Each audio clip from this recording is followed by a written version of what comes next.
देखिए, आज मैं बात करने के लिए आया हूं उस मुद्दे पर जिस पे बात करना बेहद ही जरूरी हो गया है और ये गंभीर विषय है और इस पे आपको, हर इंसान को, हर व्यक्ति को सोचने की जरूरत है। ये मुद्दा क्या है? ये मुद्दा है भारत में पत्रकारिता का स्तर कितना गिर गया है कि कुछ पत्रकार सरकार की चापलूसी में लगे हुए हैं और कुछ पत्रकार ऐसे हैं जो सरकार के इतने विरोधी हो गए हैं जिसे अपनी देश की सुरक्षा का भी ख्याल नहीं रह गया है।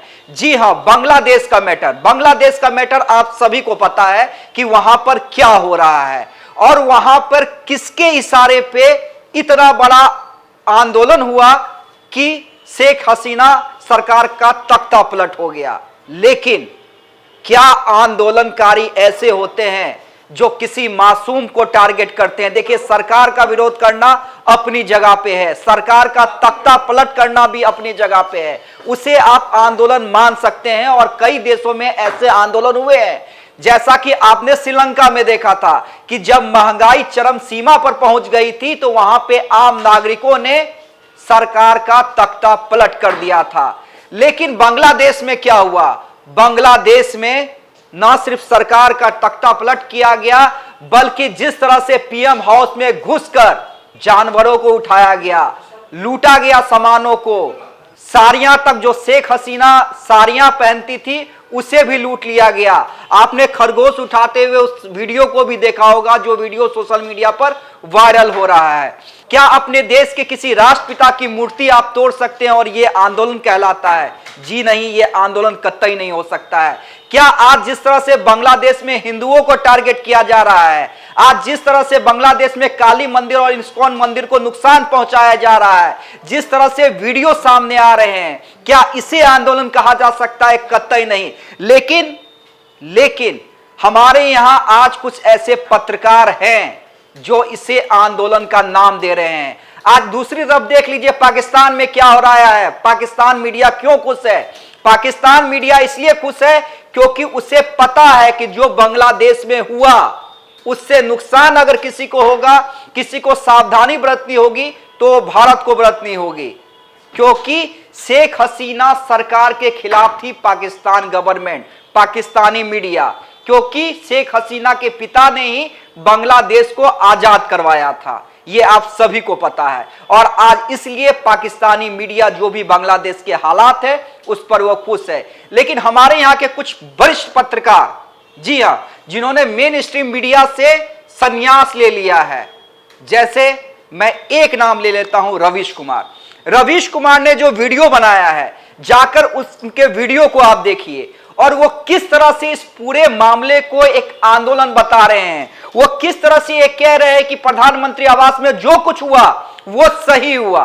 देखिए, शेख हसीना ने कितना सही किया, कितना गलत, वो अपनी जगह पे है, वो डिस्कशन का सवाल हो सकता है। लेकिन मेरा सवाल ये है, क्या मोदी विरोध इतना जरूरी हो गया है कि देश की सुरक्षा, जी हां, देश की सुरक्षा को भी आप ताक पर रखने के लिए स्वतंत्र हो गए हैं? जी नहीं। आप जिस तरह से वीडियो रवीश कुमार ने बनाया है वो साफ झलकता है, वो बार बार ये कह रहे हैं कि जब कोई भी सरकार तानाशाह हो जाती है, इशारा नरेंद्र मोदी की ओर था। नाम तो उन्होंने नहीं लिया लेकिन इशारा सब कोई जानता है।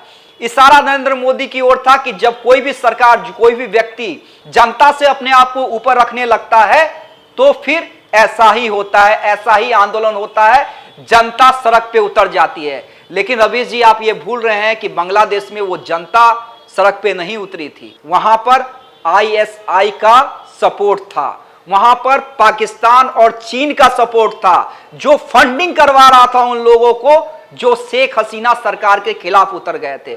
और अगर ये सिर्फ आंदोलन होता तो ये वीडियो सामने नहीं आता जो पीएम हाउस से आया है, जो बांग्लादेश के सदन से आया है और जो आज आ रहा है जब हिंदुओं को टारगेट किया जा रहा है। देखिए, हम ज्यादा तो वो तस्वीर नहीं दिखलाना चाहेंगे लेकिन एक वीडियो क्लिप हम जरूर दिखलाना चाहेंगे जो बांग्लादेश में जो हिंदू हैं वो किस तरह से रो रहे हैं, अपनी सुरक्षा की गुहार लगा रहे हैं, अपने जान को बचाने के लिए अपील कर रहे हैं।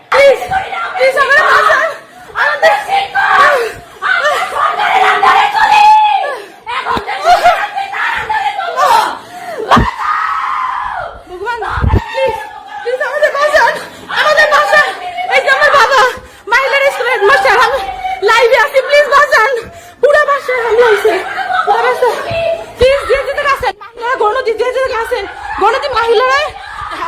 স্কুলের পিছনে স্কুল কোয়ার্টার ভাই প্লিজ প্লিজ মা তুমি শান্ত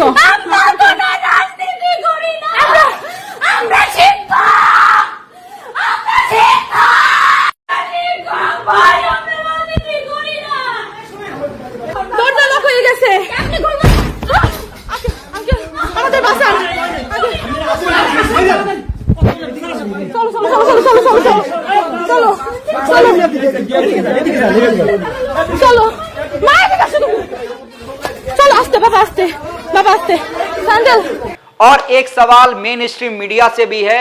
देखिए आज तक की मैं नाम लेना चाहूंगा कि आज तक की एक पत्रकार महोदया जब ये लाइव में ये पूछ रही थी बांग्लादेश में कि वहां पर मंदिर में कितने हिंदू लोग फंसे हुए हैं।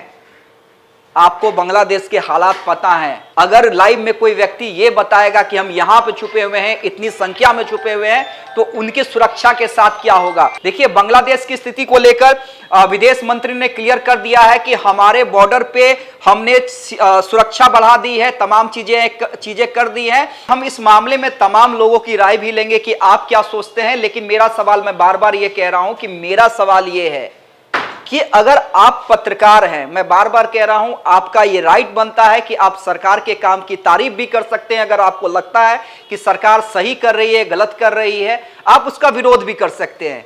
लेकिन देश हित सबसे ऊपर होता है, किसी भी सरकार से ऊपर देश हित होता है। तो आप विरोध में इतना नहीं चले जाइए। जहां पर भारत के लिए चिंता का सवाल है, जहां पर आप ये जान रहे हैं कि पड़ोसी मुल्क जो आपके दुश्मन है, उनके सपोर्ट से ये तमाम चीजें हो रही हैं और आम आदमी को नुकसान पहुंचाया जा रहा है, वहां पर इस आतंकवादी गतिविधि को, जी मैं सीधे सीधे इस वर्ड को कह रहा हूं, आप इसे आंदोलन का नाम नहीं दे सकते हैं। और जो कुछ प्रधानमंत्री आवास में हुआ, जो कुछ सदन में जिस तरह से लूटपाट की गई, उसे आप जनता का आंदोलन तो कतई मत कहिए।